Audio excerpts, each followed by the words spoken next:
Olá, estudantes do 7º ano. Neste vídeo vamos falar sobre tirinha e concordância verbal e nominal. Observem que as tirinhas são aqui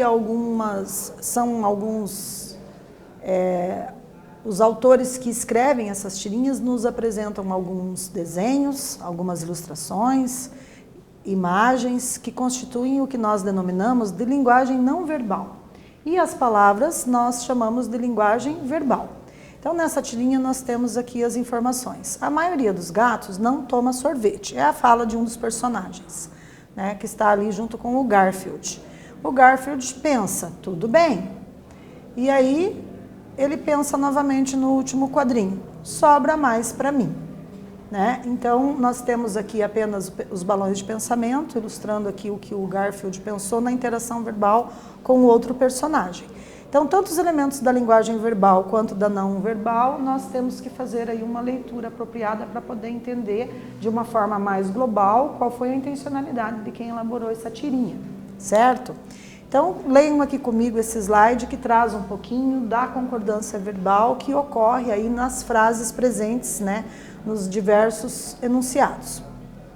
Então, a concordância verbal ocorre quando a conjugação do verbo se adapta ao sujeito em número e em pessoa. O sujeito pode estar no singular ou no plural e pode ser em primeira, segunda ou terceira pessoa. Exemplo, meu gato toma sorvete. O sujeito, meu gato, o núcleo desse sujeito, que é a palavra principal, é gato, né? E o verbo toma, terceira pessoa do singular, porque se refere a ele, ao meu gato. Observe que o sujeito dessa frase traz uma ideia de quantitativo, a maioria dos gatos. O verbo ficou no singular, não toma sorvete. Nesse caso, o verbo tomar também poderia ser escrito no plural.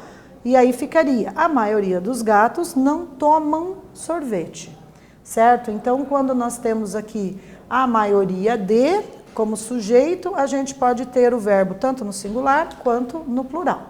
Então, a concordância, quando o núcleo do sujeito é constituído de nome ou pronome que se refere a uma coleção ou grupo, seguido ou não de complemento no plural. O verbo pode ser conjugado no singular ou no plural, é facultativo. A língua moderna, porém, privilegia, por questões estéticas, a construção com a concordância verbal no singular. Observem aqui o exemplo. Um grupo de pessoas entrou na prefeitura.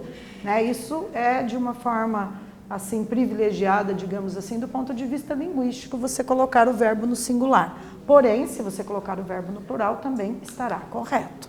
Continuando, então, vamos analisar as expressões partitivas. Denomina-se de sujeito coletivo partitivo ao termo no plural em associação com o núcleo do sujeito no singular que expressa quantidade, parte, maioria. Quando isso ocorre, a concordância pode ser feita tanto com o núcleo do sujeito e, então, ficará no singular, quanto com o substantivo após o núcleo e, portanto, ficará no plural. Então, observem os exemplos. A maioria dos alunos assistiu à videoaula, singular, né, o verbo. Ou a maioria dos alunos assistiram à videoaula. Assistiu, assistiram, ambas estão corretas, né? Temos aqui também mais um exemplo de concordância agora. São muito bons os materiais didáticos e as metodologias. Vejam que nós temos aqui, né, um adjetivo bons concordando com dois núcleos, materiais didáticos e metodologias, um no gênero masculino e um no gênero feminino, né? Então, nesse caso, a gente tem um sujeito posposto ao verbo, né? Os materiais didáticos e as metodologias são muito bons. Então, observe que o adjetivo fica no masculino plural, concordando com os dois, ok? Então, nesse vídeo, nós falamos sobre concordância verbal e nominal, analisamos alguns elementos das tirinhas, espero que vocês tenham gostado e até breve.